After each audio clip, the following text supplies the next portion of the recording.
500 tonelad ng metal ay hindi dapat lumulutang. Ito ay isang pisikal na kahangalan. Isang masa na katumbas ng 100 elepante na humahamon sa grabidad sa 900 kilometro bawat oras. Ngunit, ang mukhang mahika ay, sa katotohanan, isang mahusay na tunggalian laban sa mga batas ng universo. Hindi lamang ito tungkol sa malalakas na makina. Ito ay isang hindi nakikitang koreograpya sa pagitan ng presyon, hangin, at hugis ng isang pakpak. Ngayon ay deconstruct natin mula sa simula nito ang pang-araw-araw na himala na nagpapahintulot sa isang higanting bakal na ituring ang lupa bilang isang simpleng mungkahi lamang. Lumipad na tayo. Ang 12 segundo na nagpabago sa lahat. Ang magkapatid na Wright. Sa mga simula ng siglo 20, ang karera para sa paglipad na may makina ay isang palaisipan na may maraming maluwag na bahagi. Maraming imbentor ang malapit na. Ngunit 2 mapagpakumbabang gumagawa ng bisikleta mula sa Dayton, Ohio ang nakalutas sa buong ekwasyon. Sina Wilbur at Orville Wright ay hindi mga akademiko, ngunit nagtataglay sila ng isang hindi matatawarang metodolohiya at isang henyong katalinuhan. Pinag-aralan nila si Cayley at, higit sa lahat, si Lilienthal. Naunawaan nila na ang malaking hamon na natitira ay hindi lamang ang pagpapaangat sa isang bagay, kundi ang kontrolin ito sa 3 aksis ng espasyo kapag ito ay nasa hangin na. Habang ang mga kakumpetensya tulad ni Samuel Langley, kasamang suporta ng gobyerno ng Estados Unidos, ay nakatuon sa lakas, ang mga Wright ay nahumaling sa kontrol. Ang kanilang malaking inobasyon, bunga ng pagmamasid kung paano itinutupi ng mga ibon ang mga dulo ng kanilang mga pakpak, ay ang alabeo sa pamamagitan ng pagpihit ng pakpak. Nagdisenyo sila ng isang mekanismo sa pamamagitan ng mga kable na maaring pumihit o magbaluktot sa mga dulo ng mga pakpak ng kanilang biplano, ang flyer, upang itagilid ang sasakyang panghimpapawid sa isang panig o sa iba pa. Kinokontrol nito ang alabeo, ang pagkiling sa gilid. Para sa kabeseo, pagtaas o pagbaba ng ilong, gumamit sila ng isang maliit na elevator sa harap ng eroplano, isang timon ng lalim na canard. At para sa ginyada, pagpihit sa kaliwa o kanan, nagsama sila ng isang patayong timon sa likurang bahagi. Ang revolusyonaryo ay ikinonekta nila ang timon ng direksyon sa mekanismo ng alabeo, na pinag-uugnay ang mga paggalaw upang magsagawa ng maayos at koordinadong pagpihit, hindi magulo. Ang 17 ng Disyembre, 1903 sa Kitty Hawk, North Carolina, na may malalakas na hangin at matinding lamig, ang lahat ay sinubukan. Humiga si Orville sa ibabang pakpak. Ang makina na may 12 lakas kabayo ay nabuhay, at ang aparato na gawa sa tela at kahoy ay nagsimulang gumulong sa isang riles. Sa dulo ng landas, ito ay lumipad. Ang unang lipad ay tumagal ng 12 segundo at sumaklaw ng 37 metro. Mukhang maliit ito hanggang sa maunawaan mo kung ano ang kahulugan nito. Ito ang unang pagkakataon na ang isang makina na mas mabigat kaysa sa hangin, na itinulak ng sarili nitong lakas, ay nagsagawa ng isang matagal, kontrolado at, ang pinakamahalaga, ganap na mapamamahalaan ng piloto nito. Ang mga Wright ay hindi lamang lumipad. Naimbento nila ang protocol ng kontrol na, sa esensya, ay ginagamit pa rin ngayon ng bawat komersyal na eroplano sa planeta. Sa bawat oras na iginagalaw ng isang piloto ang pinggan ng kontrol o ang side stick upang lumiko, inilalapat niya ang parehong lohika na inilapat ng mga magkapatid na yon gamit ang mga kable at kalo. 12 segundo ang nagbukas ng pinto sa lahat ng sumunod. Ang meteoric na ebolusyon, mula sa tela at kahoy hanggang sa mga langit ng bakal. Matapos ang tagumpay ng mga Wright, ang progreso ay bumilis sa paraang nakakahilo. Kung ang abyasyon ay naging isang patak, ito ay naging isang agos. Ang unang digmaang pandigdig ay nagsilbing isang pugon ng sapilitang inobasyon. Sa loob lamang man ilang buwan, ang mga marupok na eroplano ng pagmamasid ay naging mga maliksi na kasa at mga may kakayahang bombardero. Pinabuti ang mga makina, pinino ang mga aerodinamika, at binuo ang mga pangunahing instrumento. Ang abyasyon ay huminto sa pagiging isang kuryosidad upang maging isang sandata. At sa proseso, ito ay nagmura sa malalaking hakbang. Sa pagdating ng kapayapaan, ay dumating ang isang bagong ambisyon. Dalhin ang teknolohiyang ito sa serbisyo sibil. Ang unang naka-schedule na komersyal na lipad sa kasaysayan ay naganap noong unang ng Enero, 1914 sa pagitan ng San Petersburgo at Tampa sa Florida. Pinatatakbo ng linya ng himpapawid na St. Petersburg-Tampa Airboat. Ang piloto na si Tony Janos ay naghatid ng isang solong pasahero, ang alkalde na si Abram Phil, sa isang hidroeroplano na Benoist 14 sa loob ng isang biyahe na 34 na kilometro na tumagal ng 23 minuto. Ang tiket ay nagkakahalaga ng $400, isang kayamanan para sa panahong yon. Hindi ito isang komportable o pangmasang lipad, ngunit ito ang mitya. Ipinakita nito na ang mga tao ay handang magbayad para sa bilis sa himpapawid. Sa mga sumunod na dekada, ang mga eroplano tulad ng Ford Trimotor at higit sa lahat, ang maalamat na Douglas DC-3 ay nagpabago sa pangarap na yon tungo sa isang industriya.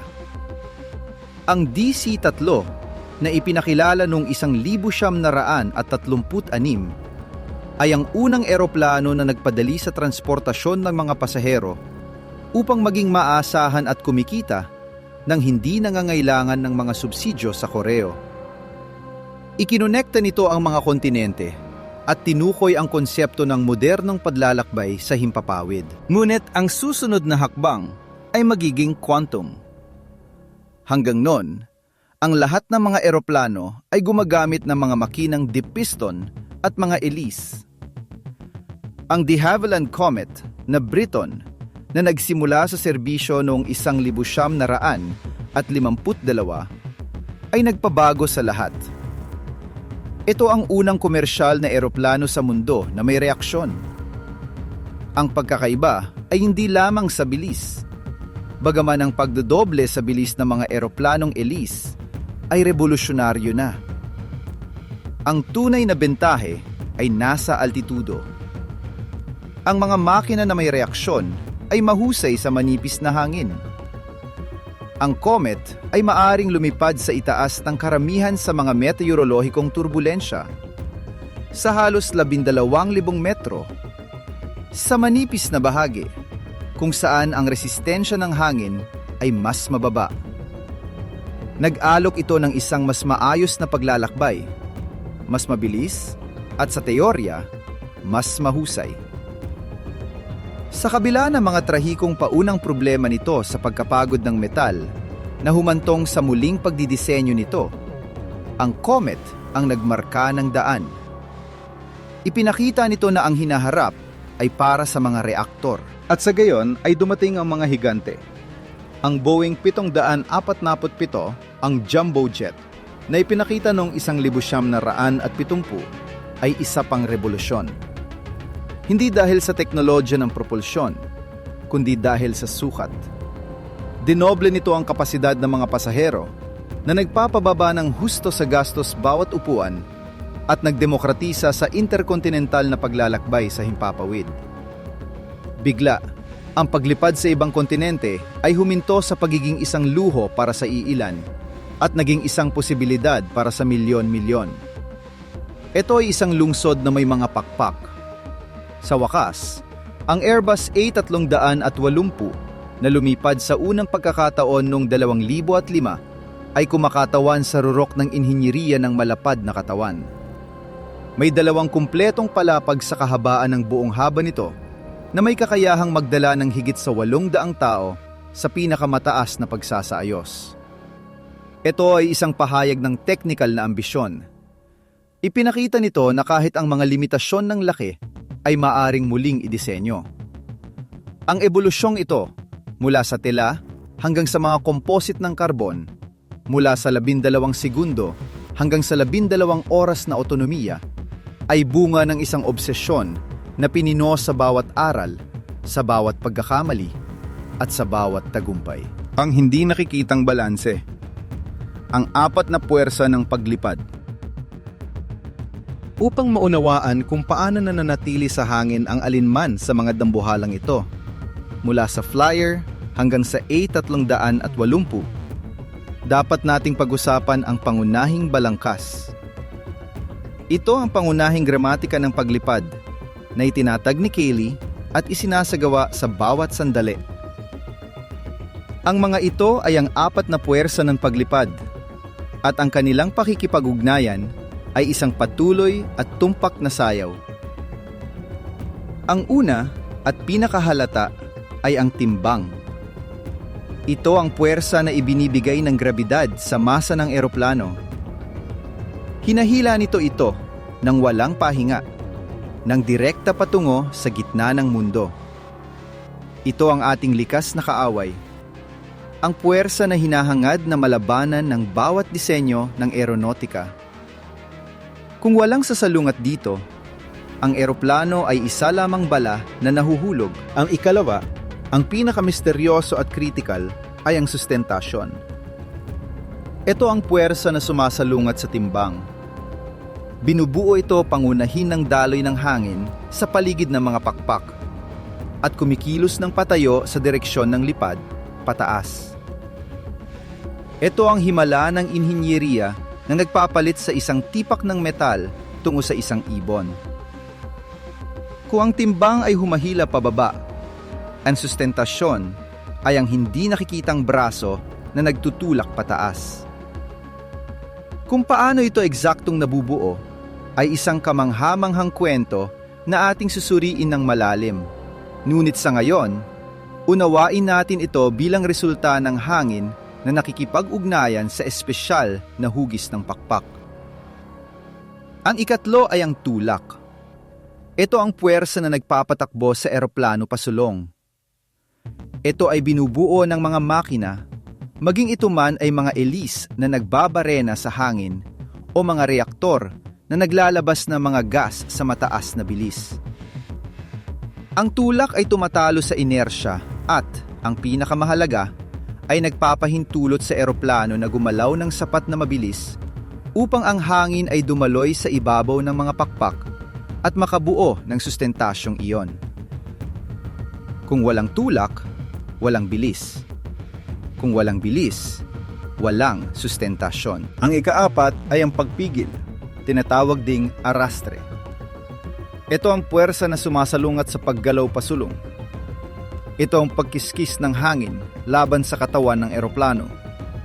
Ang presyon na naipon sa harap ng eroplano, ang magulong puyo na iniiwan sa likuran nito. Ito ang presyo na dapat bayaran para sa paggalaw sa isang fluido. Kung mas mabilis kang tumakbo, mas mataas ang pagpigil. Ngayon, ang mahika ng matatag na paglipad ay wala sa pag-aalis ng alinman sa mga puwersang ito, kundi sa pagbabalans sa mga ito. Isipin ang isang timbangan na may 2 pinggan na perpektong nakapantay. Upang ang isang eroplano ay lumipad ng diretso at pantay sa isang pare-parehong bilis, dapat maabot ng isang dalawahang balanse. Ang sustentasyon ay dapat eksaktong katumbas ng timbang. Kung ang sustentasyon ay mas malaki, ang eroplano ay umaakyat. Kung ang timbang ay mas malaki, ang eroplano ay bumababa. Ang tulak ay dapat eksaktong katumbas ng pagpigil. Kung ang tulak ay mas malaki, ang eroplano ay bumibilis. Kung ang pagpigil ay mas malaki, ang eroplano ay bumabagal. Ang isang piloto o ang autopilot ay mahalagang isang dalubhasa sa mga balanse. Upang umakyat, hindi lamang siya humihila sa manibela. Bahagyang dinadagdagan niya ang tulak upang bumilis, na bumubuo ng mas maraming sustentasyon at pagkatapos ay inaayos ang mga kontrol upang idirekta ang labis na sustentasyong iyon pataas. Upang bumaba, binabawasan niya ang tulak.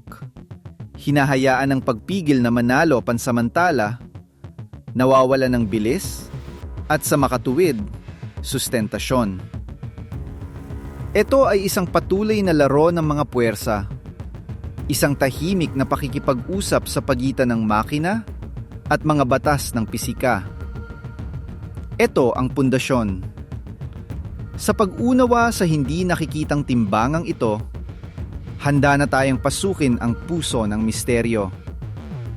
Alamin ng eksakto kung paano ang isang piraso ng kurbadong metal, ang pakpak, ay nagagawang bumuo ng mahiwagang puwersa na sumusuporta sa lahat. Ang sustentasyon. Ang lihim ay nasa kurba. Paano ang isang pakpak ay gumagawa ng puwersa mula sa wala? Ang sustentasyon. Iyan ang mahiwagang salita. Hanggang ngayon alam natin na sinasalungat ito ang timbang. Ngunit paano ito sumisibol mula sa pakikipag-ugnayan ng hangin at ng isang piraso ng metal? Hindi ito isang solong biro, kundi ang mahusay na kombinasyon ng dalawang pangunahing pisikal na prinsipyo na gumagawa sa pagkakatugma. Ang una ay ang prinsipyo ni Bernoulli. Isipin ang isang pakpak sa cross-section. Ang profile nitong aerodinamiko. Hindi ito simetriko. Ang itaas na bahagi, ang extra dos, ay kapansin-pansing mas kurbado kaysa sa ibabang bahagi, ang intrados, na halos patag. Kapag ang eroplano ay sumusulong, isang masa ng hangin ang lumalapit sa dulo ng pagpasok ng pakpak at nahahati. Ang isang bahagi ay dumadaloy sa itaas. Ang isa pa ay sa ibaba. Narito ang susi. Ang hangin na naglalakbay sa kurbadong extrados ay kailangang dumaan sa isang mas malaking distansya upang muling makasama ang kasama nito sa dulo ng paglabas sa parehong oras. Upang makamit ito, dapat itong bumilis. At ayon kay Bernoulli, sa isang fluidong gumagalaw, ang pagtaas sa bilis ay nagdadala ng pagbaba ng presyon. Sa makatuwid, sa ibabaw ng pakpak, mayroon tayong mabilis na hangin at mababang presyon. Samantala, sa intrados, ang landas ay mas diretso at maikli. Ang hangin ay naglalakbay ng mas mabagal at, bilang resulta, nagpapanatili ng isang mas mataas na presyon. Ang resulta ay isang pagkakaiba sa presyon. Mataas sa ibaba, mababa sa itaas. Ayaw ng kalikasan ang mga kawalan ng balanse, kaya ang bahagi ng mataas na presyon ay nagtutulak patungo sa bahagi ng mababang presyon na nagbibigay ng netong puwersa pataas sa ibabaw ng pakpak. Ito ay isang kritikal na pinagmumulan ng sustentasyon. Ngunit hindi lamang ito ang isa. Dito pumasok ang ikalawang prinsipyo, ang ikatlong batas ni Newton. Sa bawat aksyon, mayroong isang katumbas at kasalungat na reaksyon. Ang isang pakpak ay hindi pasibo. Ito ay literal na humuhubog sa universo sa paligid nito. Ang hugis nito at ang pagkakakiling nito ay naglilihis ng isang napakalaking masa ng hangin pababa. Isipin ito. Ang pakpak sa pagtama sa daloy ng hangin ay muling idinidirekta ito patungo sa lupa. Ang reaksyon sa aksyong ito ng pagtulak ng hangin pababa ay ang pagtulak ng hangin sa pakpak pataas na may katumbas na puwersa. Ang epektong ito ng paglihis ng daloy ay partikular na malakas kapag ang pakpak ay mas nakakiling sa hangin. Ang pagkiling na ito ay nagdadala sa atin sa pinakamahalagang konsepto pagkatapos ng hugis ng pakpak, ang anggulo ng atake. Ito ang anggulo na nabubuo ng kwerdas ng pakpak. Isang linyang diretsyo mula sa dulo ng pagpasok hanggang sa paglabas, sa direksyon ng daloy ng hangin na lumalapit. Isipin ito bilang ang saloobin, kung saan pinuputol ng pakpak ang hangin. Ang pagtaas sa anggulo ng atake sa pamamagitan ng pagtaas ng ilong ng eroplano ay hindi lamang nagpapadami sa paglihis ng hangin pababa na nagpapalakas sa epektong Newton, kundi nagbibigay diin din sa kurbada ng landas ng hangin sa ibabaw ng pakpak na nagpapatindi sa epektong Bernoulli. Ito ang pangunahing kontrol ng sustentasyon. Gayunpaman, ang kapangyarihang ito ay may mapanganib na limitasyon. Ang pagkawala ng sustentasyon o stall. Kung ang anggulo ng atake ay naging masyadong matarik, ang daloy ng hangin sa ibabaw ng ekstrados ay humihiwalay sa ibabaw na nagiging magulo at magulo. Ang sustentasyon ay biglang bumabagsak at ang pagpigil ay tumataas ng husto. Ang eroplano, sa literal, ay humihinto sa pagkagat sa hangin ng mahusay at nagsisimulang mahulog. Dahil dito, ang pamamahala sa anggulo ng atake, lalo na sa mga mabagal na yugto ng paglipad at paglapag, ay kritikal. At dito, ang inhinyeriya ay nagpapakita ng pinakahalatang katalinuhan nito, ang mga pakpak na nagbabago. Mga pakpak na nagbabago. Mga flap, slat, at spoiler. Isang nakapirming pakpak, gaano man ito kahusay na idinisenyo, ay may limitadong saklaw ng kahusayan. Hindi ito makakabuo ng sapat na sustentasyon upang lumipad ng mabagal at ligtas sa paglipad at paglapag. At kasabay nito ay maging manipis at mahusay para sa paglalakbay sa mataas na bilis. Ang solusyon? Gawin itong nababago. Parang isang ibon na kayang baguhin ang hugis at laki ng kanyang mga pakpak ayon sa pangangailangan. Para sa mga yugto ng mababang bilis, inilaladlad ang mga flap at slat. Ang mga flap ay mga panel sa dulo ng paglabas ng pakpak na. Kapag iniladlad pababa at pabalik, ay nakakamit ang dalawang bagay. Dinaragdagan ng husto ang kurbada ng profile ng pakpak, pinapalakas ang epekto ni Bernoulli, at pinalalawak ang epektibong lawak ng ibabaw nito. Para itong pagpapalaki ng pakpak ng pansamantala. Ang mga slat ay ang kanilang katapat sa dulo ng pagpasok. Dumudula sila pasulong.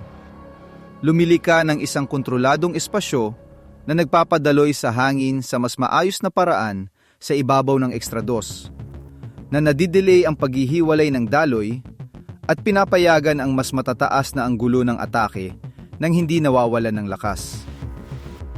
Ito ay mahalaga para sa paglapag sa pinakamababang ligtas na bilis. Magkasama, ang mga flap at slat ay maaring magpataas ng sustentasyon hanggang sa 80 o 70% na nagpapahintulot sa isang eroplanong may 200 tonelada na lumipad ng matatag sa halos 200 at 50 kilometro bawat oras. Kapag nasa lupa na o upang kontrolin ang lipad, gumagana ang mga spoiler, tinatawag ding mga aileron ng labanan o speed brakes. Ang mga ito ay mga panel sa itaas na bahagi ng pakpak na itinataas. Ang kanilang tungkulin ay kabaligtaran, sirain o nakawin ang sustentasyon.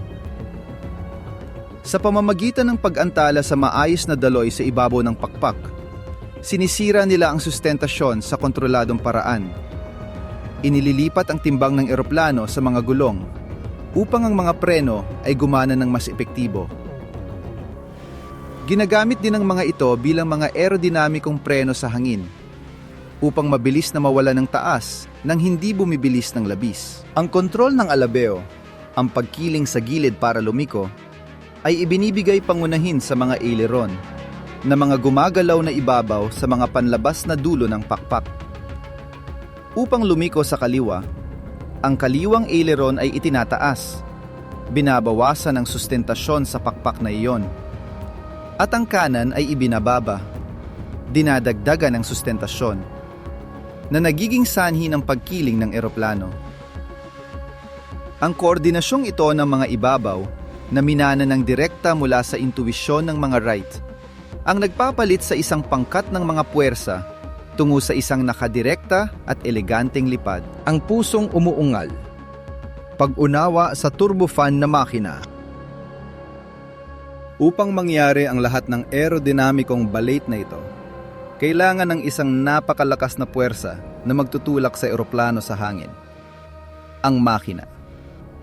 Ang nangihibabaw ngayon ay ang turbofan na may mataas na index ng derivasyon, isang obra maestra ng kahusayan. Kalimutan ang simpleng imahe ng pagsipsip at paglalabas. Mas tumpak na isipin ito bilang isang higanteng bentilador na pinapatakbo ng isang makina na may reaksyon na ultrapino. Ang proseso ay nagsisimula sa bentilador, ang napakalaking mamatalim na nakikita mo sa harap. Ito ang pinakakatangitanging elemento. Sa bawat 100 kilo ng hangin na pumapasok, humigit kumulang 80 hanggang 90 ay hindi pumupunta sa core ng makina. Ito ang daloy ng bypass. Pinabibilis lamang ito ng bentilador at inilalabas ng direkta na bumubuo ng malaking bahagi ng tulak. Halos 80% sa mga pinakamodernong makina, sa paraang tahimik at mahusay. Ang natitirang hangin, ang pangunahing daloy, ay sinisiksik. Dumadaan ito sa isang serye ng mga umiikot na disk na may maliliit na talim, ang kompresor, na sumisiksik dito sa mga presyon na 10-10 beses na mas mataas kaysa sa atmosfera. Ang siksik at mainit na hangin ito ay pumapasok sa silid ng kombustyon, kung saan iniiniksyon ang isang pinungwisik ng gasolina at sinisindihan. Ang nagreresultang kontroladong pagsabog ay gumagawa ng mga gas sa napakataas na temperatura at bilis. Ang mga gas na ito, sa kanilang paglabas, ay dumadaan sa isa pang serye ng mga disk na may mga talim, ang turbina. Ang tungkulin nito ay critical. Kumuha ng enerhiya mula sa mga galit na gas upang paikutin sa pamamagitan ng isang axis, ang kompresor sa harap at, ang pinakamahalaga, ang malaking bentilador. Ito ay isang siklo na tumatagal sa sarili. Ang kombustyon ay nagpapaikot sa turbina na nagpapaikot sa kompresor at sa bentilador na nagpapasok ng mas maraming hangin para sa kombustyon. Sa wakas, ang mga natitirang gas sa mataas pa ring bilis ay lumalabas sa tubera na nag-aambag sa natitirang tulak. Ang katalinuhan ng disenyo ng mataas na bypass na ito ay ang ekonomiya nito. Sa pamamagitan ng paggalaw ng isang napakalaking masa ng hangin sa katamtamang bilis, ang bypass, ito ay mas mahusay at mas tahimik kaysa sa isang purong reaktor na naglalabas ng maliit na masa sa matinding bilis. Ang isang makina tulad ng General Electric GE Siyam-napu na nagpapatakbo sa Boeing 777 ay maaari makabuo ng tulak na higit sa 515 kN, sapat upang buhatin ang timbang ng 50 sasakyang pampamilya. At ginagawa ito ng kumukonsumo ng mas kaunting gasolina bawat pasahero kilometro kaysa sa isang modernong sasakyan sa kalsada. Ang koreografiya ng lipad, mula sa aspalto hanggang sa langit at pabalik.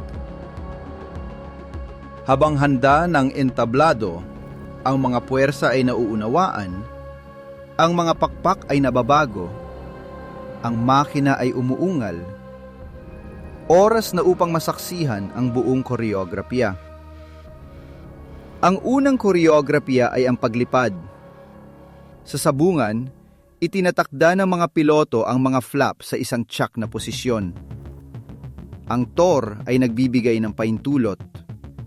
Ang mga kamay ay nakapatong sa mga pingganang lakas at itinutulak ang mga ito ng husto pasulong na pinipili ang rehimen na toga, takeoff/go around. Ang mga makina ay bumibilis hanggang sa isang mahina, ngunit malakas na ugong. Ang eroplano ay nagsisimulang gumulong. Sa simula ay mabagal. Pagkatapos ay may bilis na nagdidikit sa iyo sa upuan. Ang unang opisyal ay nag-aanunsyo ng mga critical na bilis. 80 nudo, isang kontrol ng mga instrumento. Pagkatapos ay darating ang V1, ang bilis ng desisyon. Sa ibaba nito, maaari mong ihinto ang paglipad kung may pagkakamali. Sa itaas nito, nakatuon ka na sa paglipad. Ang landas ay hindi na sapat upang huminto. Pagkalipas ng ilang segundo, VR, bilis ng rotasyon. Ang komander ay humihila ng maayos, ngunit matatag sa side stick o sa kulum ng kontrol. Ang ilong ay tumataas. Ang anggulo ng atake ay dumarami. Ang pangunahing gulong ay humihinto sa paghipo sa aspalto. Ilang segundo pa, at ang gulong sa ilong ay hihiwalay din. Ang eroplano ay lumisan na sa lupa. Ang mga flap ay unti-unting binabawi at nagsisimula ang paunang pag-akyat. Isang anggulo na 10 hanggang 15 grado patungo sa maaliwalas na langit. Kapag nalampasan na ang yugto ng paunang pag-akyat, ang eroplano ay patungo sa altitudo ng paglalakbay nito. Karaniwang sa pagitan ng 9,500 at 12,000 metro. Dito, naabot ang perpektong balanse.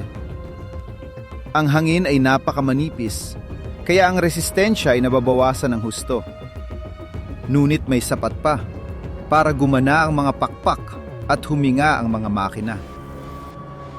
Lumilipad sa itaas ng maunos na panahon. Ang autopilot ay na-activate. Pinapanatili ng may katumpakan ng posisyon at ang direksyon. Ang pagkonsumo ng gasolina ay pinakamahusay. Habang gumagaan ang eroplano sa pagsulog ng gasolina, maaari itong magsagawa ng isang step climb o baitang-baitang na pag-akyat na umaakyat sa isang mas mataas na antas ng lipad upang lumipad ng mas mahusay pa. Ito ang kaharian ng maluwalhating monotoniya, kung saan tinutupad ng makina ang layunin nito sa loob ng ilang oras nang may katahimikan na halos nakakabagot. Ang huling koreografiya ay ang pinakamasilan, ang paglapag. Ang lahat ay pagbawas at katumpakan. Binabawasan ng mga piloto ang lakas at sinisimula ng pagbaba mula sa altitudo ng paglalakbay. Sa huling paglapit, isinasaayos nila ang eroplano. Mga flaps sa maximum na pagkakabuka, ang gulong panglapag ay nakababa.